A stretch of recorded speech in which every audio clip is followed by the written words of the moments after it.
주택을 최대한 좋은 걸 사. 그리고 거기서 일단 끝내. 그런데 좀 아쉽잖아요. 근데 내가 해본 게 주택밖에 없고 이게 쉽잖아요, 상대적으로. 그러면 두 번째를 비조정에서 제일 좋은 데를 사요. 예를 들어서 비조정에서 제일 좋은 데가 어딜까요? 우리가 그 세금 중에 살 때 내는 네. 게 취득세, 네. 중간에 들고 있을 때 내는 게 뭐 재산세, 종부세가 있고 팔 때가 양도세잖아요. 네네. 첫 번째 이제 취득세 이야기를 좀 해볼게요. 네. 근데 이 취득세 같은 경우에서는 제 주변에 이제 투자자들 많이 있는데 이분들이 사고 싶은 물건도 당연히 있고 흐름을 좀 아무래도 한 사이클을 겪어보시면 잘 알잖아요. 근데 사고 싶은데 다주택자라서 취득세가 짜증나서 못 산다. 이런 사람이 되게 많거든요. 근데 네. 이미 뭐 5개, 6개를 갖고 있는 사람들은 방법이 없다고 그죠? 네, 맞아요. 그러면 이제 막 시작하시는 분들은 취득세가 아무래도 중과가 있으니까 좋은 걸 먼저 사고 뭐 이런 좀 테크트리도 있을 수 있겠네, 그죠? 당연하죠. 지금 제일 유리한 사람은 주택수 적은 사람이에요. 적은 사람들. 근데 본인은 그게 얼마나 장점인 줄 모르죠. 그래서 제일 좋은 사람이 누군지 아세요? 똑같은 무주택자가 있는데 처음부터 무주택인 사람이에요. 모쏠처럼 한 번도 취득한 적이 없는. 모태 무주택. 예를 들어서 네. 그냥 무주택이야. 우리도 다 있었잖아요. 그죠. 근데 또 다른 사람은 어떤 사람이냐면은 갔다 오신 무주택. 한 3개, 4개 있었는데 다 처분하고 돌싱 같은. 현금 들고 다 온 거야. 둘이 막 붙어봐요. 네. 똑같이 예를 들어서 반포에 갔다고 합시다. 누가 세겠습니까? 이 사람이 당했어야죠. 이 사람이 제일 잘해요. 그래서 무조건 처음에 좋은 걸 사버리는 거예요. 주택을. 그렇죠. 그래서 지금 최근 패턴은 어떻게 하냐면은 주택을 최대한 좋은 걸 사. 사. 그리고 거기서 일단 끝내. 그런데 좀 아쉽잖아요. 네. 근데 내가 해본 게 주택밖에 없고 이게 쉽잖아요, 상대적으로. 그러면 두 번째를 비조정에서 제일 좋은 데를 사요. 예를 들어서 비조정에서 제일 좋은 데가 어딜까요? 마용성.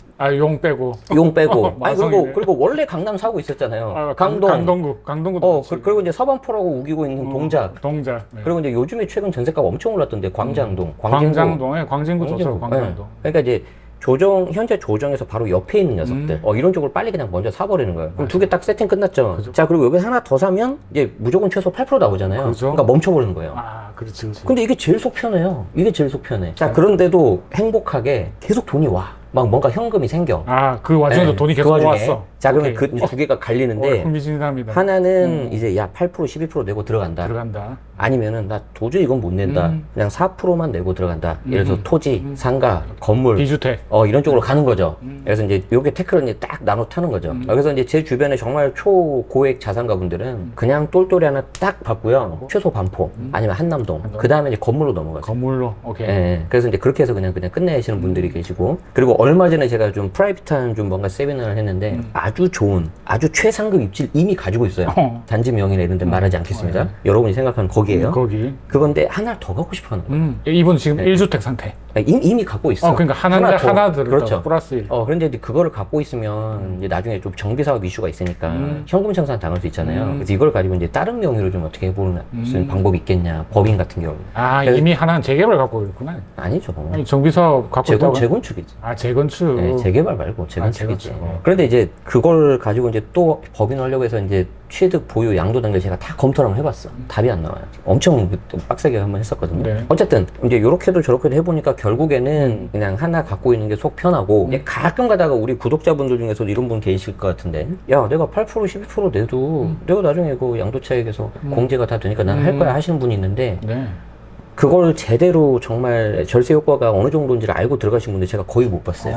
무슨 말이냐면, 예를 들어서 내가 취득세를 뭐 500만 원만 내면 되는데 5억짜리 오케이. 잘못해서 12% 내면 6천이 되잖아요. 맞아요. 그럼 5,500만 원 차이 나죠. 그러면 간혹 가다가 오해를 하세요. 이 5,500 내가 더 낸 거를 다 돌려받는다고. 그렇지 않아. 그렇지. 내가 취득가가 올라가긴 올라갔지만 이거만큼에 대해서 양도차익이 줄어서 여기에 적용되는 세율 뭐 퍼센테이지가 30%, 40% 요거에 대해서만 줄어든 거예요. 맞아요. 그렇기 때문에 제가 계산해 보니까 실효세율이 거의 한 9점 몇 프로 정도 돼요. 그러니까 아까도 말씀하셨지만 처음에 내가 취득세를 너무 많이 내니까 못 덤비는 거죠. 맞아요. 그래서 이제 우리가 이제 주택 수에 따라서 보면 무주택이나 1주택자이신 분들은 그래도 이제 내가 다시 돌싱도 될 수도 있고 뭔가 해보실 거 방법이 있는데, 예를 들어서 뭐 5개, 6개 있다 이러신 분들은 포함해서 좀 새로 사기가 상당히 아무런- 부담스럽다, 그죠? 예, 그렇다고 우리가 다 없앨 수도 없잖아요. 맞아요. 왜냐하면 없애는 순간 시간도 많이 걸리고 빨리 없애면 합산과세 들어가 버리고 그러고 나서 이제 내가 천천히 없애면은 내가 사고 싶은 거는 이미 또 계속 올라가 있고 그렇기 때문에 참 약간 진퇴양난인 그런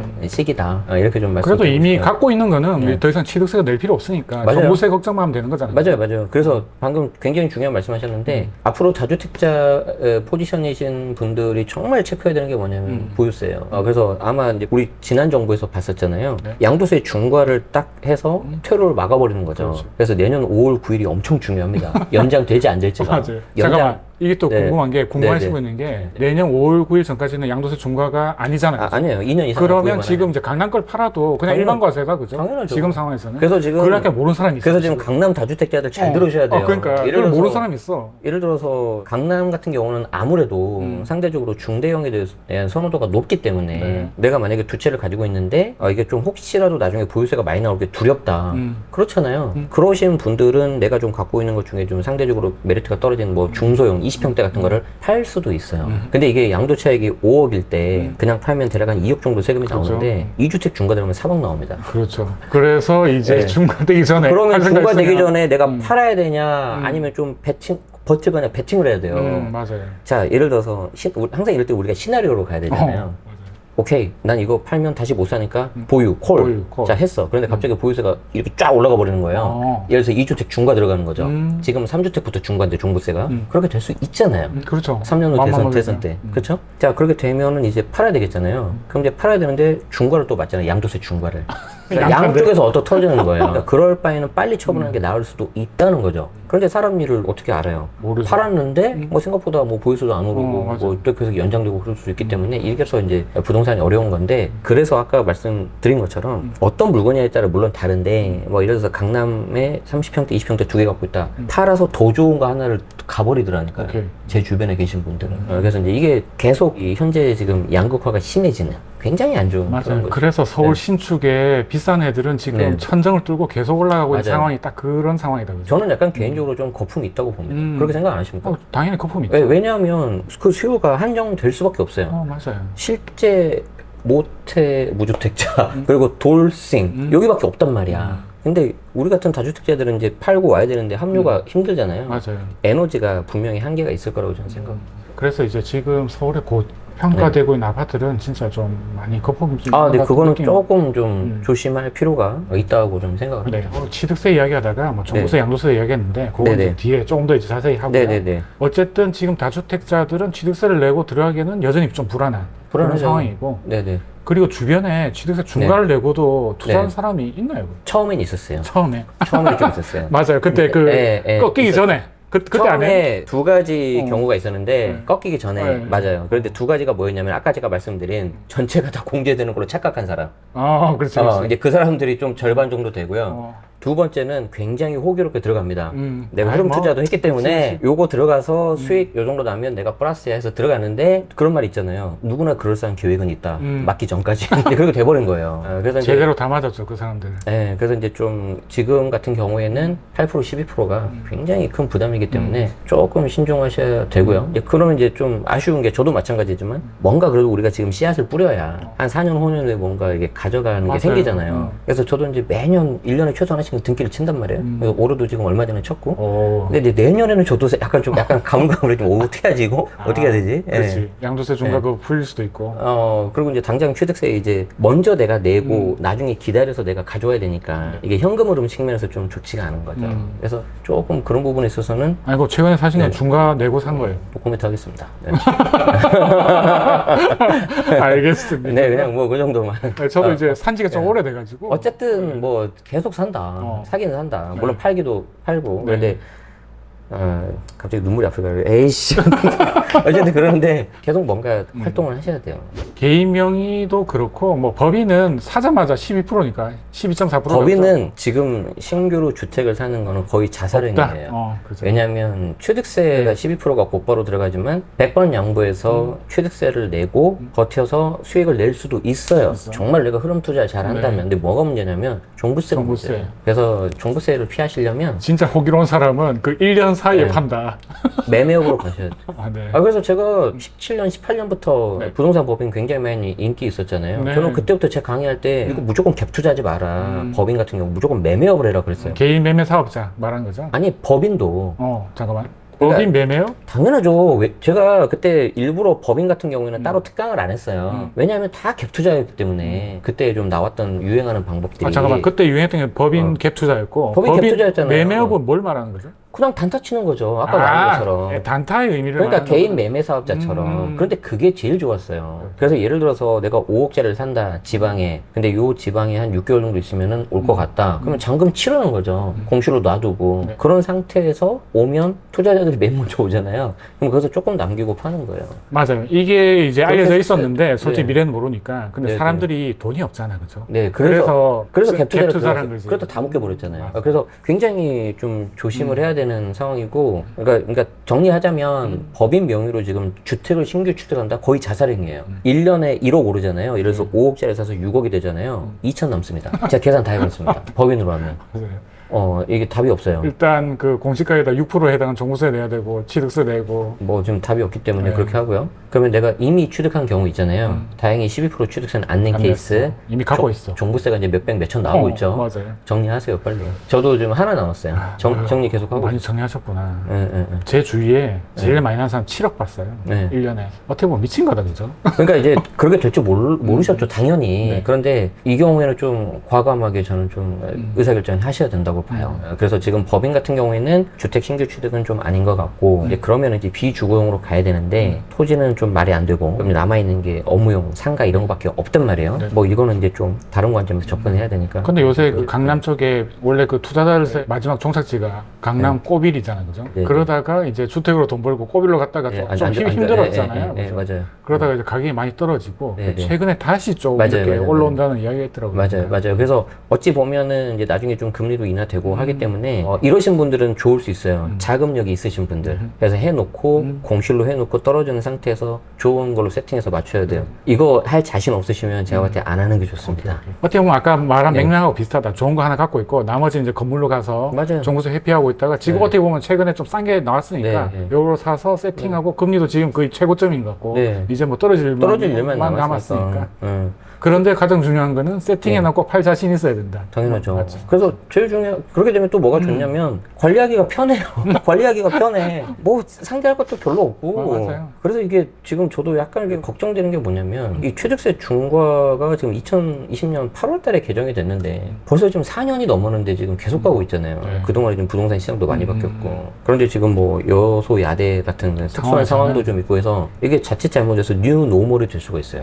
제일 걱정되는 거네요. 그러니까. 일단 최소한 3년 동안은 네. 변할 확률이 좀 없잖아, 그죠? 그래서 좀 선거. 한숨만 나와요. 지금. 맞아요. 사람들이 솔직히 기대를 했었는데 네. 이미 현실이 돼 버린 거고. 그래서 지금 이제 저 같은 경우는 이제 어떻게 해서든지 좀 예전만큼 좀 수익률은 떨어지더라도 플러스 정도의 수익이 나온다면 좀 이게 부담을 하고서라도 뭔가 이렇게 취득하고 매도하는 전략을 써야겠다. 그런데 여기서 여러분들이 꼭 조심하셔야 되는 게 뭐냐면 절대 명의는 빌리지 마십시오. 예를 들어서 내가 법인으로 다른 명의를 활용하는 건 어쩔 수 없는데 근데 아까도 말씀드린 것처럼 주택은 안 된다 그랬잖아요. 근데 예를 들어서 이제 뭐 가까운 친척, 가족들 간의 명의를 빌려서 했을 때는 뭐가 문제냐면 돈 증여? 갈 때, 올 때 양쪽 두 번 맞을 수 있어요. 하지 마세요. 그 뭐 네. 계약서 쓰는 뭐 그런 거 있잖아요, 그죠? 또 2억까지는 뭐 문제 없고. 아유, 하지 아니에요? 마세요. 아니, 그냥 안 하는 게 그러니까 나아요. 이제 단순히 빌려주는 거는 그렇게 되는데, 예를 들어서, 만약에 이게 가족이라고 해봐요. 예를 들어서 아까 제가 전제 조건인가 명의를 빌려주는 거라 그랬잖아요. 카이저님한테 내가 취득세 중과가 되니까, 주택이 없는 카이저님한테 자금을 빌려줘서 사게 만들어요. 그래서 한 3억이 올랐다고 가정해봅시다. 좋잖아요. 자, 누구 거예요, 그거? 내 거예요, 카이저님 거예요?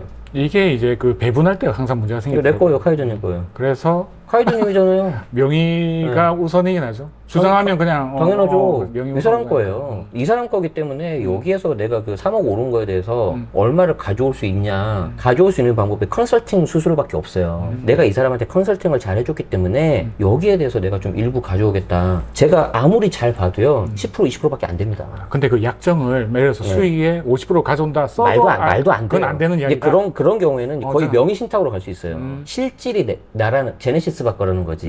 그럼 단순히 이 그렇지, 사람 그렇지. 거 했다는 거지. 그러면은 증여가 문제가 아니라 명의 신탁하면 형사처벌 받아요. 아 진짜. 그러니까 이게- 제가 이쪽을 잘 몰라서 그러니까 이게 저는 다행히 공투를 안 해서 하지 마세요. 하지 마세요. 그런 또 문제가 생기는구나. 명신탁. 제가 또 작년에 대학원 졸업하면서 그 수많은 세무사님 중에서도 네. 최우수상 받았지 않습니까? 몰랐네요. 운이 좋게. 그런데 이게 저도 그때 이제 공부를 조금 했는데 굉장히 여러 가지 이슈가 있더라고요. 그러니까 분배를 하지 해도 마세요. 명의신탁에 걸리고 하지 마세요. 하더라도 가져올 수 있는 게 한계가 있어가지고 네. 세금적으로 걸리는구나. 예. 그런데 이제 더 문제는 뭐예요? 떨어지는 거죠. 떨어지면 어떡할 건데 이거? 떨어지면 서로 싸우는 거지. 당연하죠. 그래서 어쨌든 그대로 네. 떨어지면 네. 그래도 보통 이걸 뭐 계획한 사람이 돈을 물려주잖아요, 보통. 그래도 안 물려주나 이거? 네, 그런 뭐 의문이 그거는- 있는 것 같은데. 네, 그리고 이제 정말 최악은 뭐냐면 어. 서로 이제 좋게 했는데 네. 이제 갑자기 이분이 그런 거죠. 이거 내 거야. 잘 됐을 때. 이거 내 거라고. 그래서 제가 이혼하신 경우도 봤어요. 아, 명의를 많이 분리하기 위해서? 아니 그 좀 왜 이게 이혼했지? 부부간에 아, 부부간에 이런 싸움이 벌어진 거예요. 예, 그러니까 완전 진흙탕 싸움 된 이건 거예요. 좀 심하다. 아 근데 왕왕 있어요 그런 진짜요? 게. 그렇게 돈 앞에 장사 없다고 하지 마시고. 예, 그냥 여러분이 투자를? 투자는 저는 그렇게 생각해요. 아까 공투 안 하신다고 했는데 저도 음. 공투는 안 하고요. 투자는 잘 되든 오롯이 본인이 혼자 다 책임져야 되는 거예요. 맞습니다. 그렇기 때문에 그냥 그래서 그러니까 좀 힘들죠. 저도 이제 주변에 보면 공투 때문에 싸운 것도 많고 네, 크게 네, 보면 부동산 업계에서도 공투 네. 크게 해가지고 망하는 경우 되게 많잖아요. 카페 사라지고 그런 네. 문제도 많고 그래서 안타까운 이야기가 많아요. 좀 이제 뭔가 좀 답답하시거나 좀 처음에 할 때 두렵기 때문에 좀 같이 하면 좋기도 하고 그런 거는 저도 충분히 이해하지만 좀 그런 것도 좀 기다릴 줄 알아야 된다. 근데 아직까지도 좀 네, 장려하는 사람들이 있어요. 왜 그러냐면 혼자 네, 그걸 네. 못 하잖아. 예를 들어 네, 돈이 그럴 수도 있고 네. 아니면 어떠한 뭐 예를 들어서 건물을 하게 되면 네네. 서로의 업무 분담을 위해서 같이 들어가는 게 낫다. 그런- 만약에 정 그렇게 하신다면 저는 이제 저희 수강생들한테 전제 조건을 달아요. 음. 일단 내가 있는 커뮤니티에서 공투가 나오면 나는 무조건 강퇴니까 하면 안 된다. 오케이. 그리고 내가 공투하자고 해도 하면 안 된다. 그때 나를 손절을 해라. 자, 세 번째. 만약에 다른 커뮤니티에 가서 공투를 한다 그러면은 그 공투 명의가 법인인지 개인인지를 봐라. 법인으로 해야 된다. 무조건 SPC. 사업 목적에 맞는 법인으로 해야 되고 그때 법인에서 언제 매도할 거냐, 어떻게 할 거냐, 분배 어떻게 할 거냐 그 조건 있는지 다 봐라. 그거 없으면 하지 마라. 하지 마라. 어쨌든 결론은 네. 9월 이상 하지 마라. 그죠? 거의 그렇게 됐고. 하는 데가 별로 없어요. 그렇기 때문에 그냥 하지 마라. 알겠습니다. 오늘 재밌는 거 많이 들었네요. 왜냐면 취득세 중과가 너무 과하니까 이렇게 이상한 문제까지 나오는 거죠. 그게 문제인 거죠. 잘 되는 경우 잘 없더라. 약간 그 신탁 이야기가 나서 약간 번외긴 한데 네네. 최근에 그 신탁을 통해 가지고 네. 종부세 절감 네. 그런 거 좀 많이 유행했잖아요. 그거 지금 다 힘들어졌죠. 네, 요새 그 결과가 네. 어떻게 나오고 있나요? 저도 이제 정확하게는 모르고 있고 이제 또 그거를 하고 계시는 분들이 계시니까 제가 음. 굉장히 말씀드리기는 조심스러운데 결과적으로는 개인이 국가를 이길 수 없다. 개인이 국가를 위해서. 예. 처음에는 이길 것 같았는데 불가능해요. 우리가 이제 상식적으로 이렇게 생각해 보시면 됩니다. 이제 이렇게 이런 거예요. 자, 일단 결론이 뭐냐면 현실은 그렇게 아름답지 않다. 않다. 처음에 제시했던 그런 상황이 벌어지지 않았다. 결론적으로. 아니 이제 그게 무슨 말이냐면 특히 이제 재개발 재건축 해보신 분들은 더 잘 아실 건데 재개발 재건축하면 내가 조합원이라서 토지등 소유자지만 그 땅이 내 거잖아요. 등기부등본상으로는. 그런데 막상 하다 보면 그게 내 거예요, 내 거 아니에요? 내 거 아니잖아요. 맞아요. 국가 거잖아요. 약간 그런 느낌이에요. 무슨 말이냐면 이것도 이제 대학원에서 배운 건데 입법자 그리고 이제 통치권자, 행정부 이런 입법부. 사람들한테는 아주 폭넓은 재량권을 부여합니다. 이제 이게 굉장히 좀 그냥 나이스하고 뭔가 그럴싸한 말인데 쉽게 말하면 뭐냐면은 별로 할 게 없다 개인이. 얘가 깡패라는 거예요. 권력 갖고 있는 놈이. 그렇기 때문에 생각지도 못한 걸 막 뒤집어 버려요. 그래서 이제 그 신탁 관련돼서 조금 제가 아는 것만 조금만 말씀드리냐면은 이게 종부세가 이제 재산세를 따라가고 그리고 이제 그 명의를 분산을 하면은 좀 피할 수 있다라고 그렇게 한 건데 결국에는 그 세법 과세당국 입법권자는 실을 항상 들여다보거든요. 그 실질을 들여다봐서 이게 안 된다 그러면은 어떻게 해서든지 그걸 막아버려요. 그걸 이제 법으로 할 수도 있는 거고 해석으로 할 수도 있는 거고 그런 식으로 하는 건데 예를 들어서 이런 거예요. 이거 사례를 여러분들이 들어주면 알 거예요. 이게 2020년인가 나왔던 그런 건데 21년인가 헷갈리는데 그 정도 될 거예요. 자, 우리가 이제 국세청이 있고 기획재정부가 있지 않습니까? 그죠. 국세청의 상위기관이 이제 기획재정부란 말이에요. 여기가 이제 부고, 여기는 청인데, 주로 이제 실무 같은 건 다 국세청에서 하죠. 자, 국세청에서 여러 가지 해석이라든지 사전 답변 같은 게 있는데, 사전 답변 같은 경우에는 이게 법적인 어떤 근거가 돼요. 해석 같은 경우에는 좀 이게 틀어질 수도 있지만, 그래서 국세청에서 사전 답변으로 이 케이스는 비과세가 된다라고 했어요. 그럼 거기에 대해서는 신뢰성이 생기는 거잖아요. 오케이. 자, 근데 이게 좀 굉장히 좀 지역적인 거고, 아까 뭐. 종부세랑 비슷한 것처럼 굉장히 신박한 방법이야. 어허. 그래서 그걸 계속해서 비과세를 받고 쌓이면은 괜찮은데 이게 언론 같은 것, 유튜브는 물론이고 어떤 중앙지 같은 언론 같은 거에서도 굉장히 많이 나온 거예요. 핫했기 때문에. 그죠. 자, 그럼 어떤 일이 발생하냐? 아까 말했잖아요. 입법권자의 재량이 충분히 있다고? 어. 기재부가 이걸 뒤집어 버렸어요. 어. 어떻게 뒤집었다? 비과세가 안 된다. 근데 웃긴 게 뭔지 아세요? 자, 그게 7월 쭉 비과세를 받다가 7월 달에 갑자기 기재부가 브레이크를 걸어버렸어요. 이전 정부에서. 자, 그래서 야, 기다려. 너희 비과세 아니야? 잠깐 이 신탁이라는 자체가 비과세를 받았던 적이 이렇게 있었네 계속.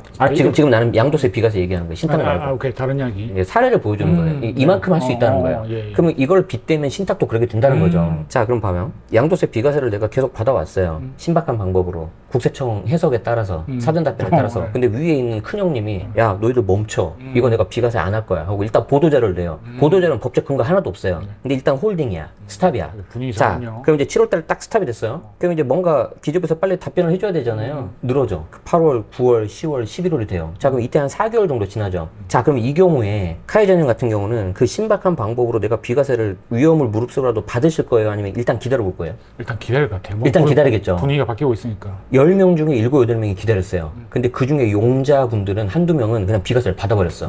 자, 근데 계속 시간이 가요. 8월달에 비과세 받았어. 9월달에 받았어. 근데 11월달 되니까 기재부의 해석으로 나와서 이거를 뒤집어 버린 거예요. 말도 안 되게. 어떤 법률이나 이런 게 아니고. 자, 근데 웃긴 게 뭔지 아세요? 요 7월부터 11월 사이 중간에 한 4개월 정도 붕 떴잖아. 요때 기존 방법, 신박한 방법으로 비과세 받는 건 비과세 인정됐어요. 이미 끝났으니까 그거는. 웃기죠? 황당하죠? 그러니까 사전 답변을 뒤집은 것도 황당한데 그에 대한 근거가 어떤 법률적인 거나 그런 게 아니라 그냥 기재부의 해석으로 한 것도 좀 당황스럽고 거기에 대한 기준도 먼저 한 놈은 장땡이었다는 거지. 맞아. 자, 근데, 그러면은 이 로직을 가지고 종부세 신탁을 들여다봅시다. 되겠습니까? 안 되겠습니까? 저는 거의 힘들다고 봐요. 매우 힘들다고 봐요. 왜? 그렇게 가만히 두지를 않아요. 왜? 안 그러면 잘못하면 국가 조직이 맞아요. 흔들리기 때문에. 그렇기 때문에 그런 것들 여러분들이 이해를 하셔야 돼요. 예를 들어서 지금 종부세 같은 경우에도 법인은 9억까지 공제가 되잖아요. 1주택이면 12억 공제가 되고. 개인. 근데 개인 같은 경우에. 근데 법인 주택은 아무것도 공제가 안 영어. 되잖아요. 황당하죠. 그래서 어떻게 보면 처음에는 지푸라기라도 짚는 심정으로 갖고 어떻게 보면 이제 논리적으로 뭐 맞는 것 같으니까 보통 잘 모르는 사람들은 네. 그게 되게 호응을 했던 것 같아요. 네. 근데 저도 그때 약간 그 네. 왔다 갔다 했거든. 할까 말까 하다가 이게 어떻게 보면 국세청이 되게 싫어하는 거잖아요. 맞아요. 왠지 느낌이 안 좋았어. 그래서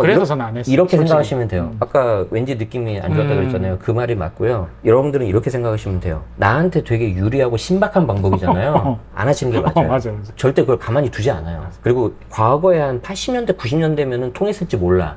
근데 지금은 정보가 너무 빠르게 퍼지고 있고 투명하기 때문에 우리가 뭐 하는지 다 알아요. 가스정보에서. 단톡방. 네, 그래서 좀 안 하시는 게 좋아요. 아이고, 신탁 관련해서 좀 궁금했는데 적절한 비유로 잘 이해를 했습니다. 감사합니다.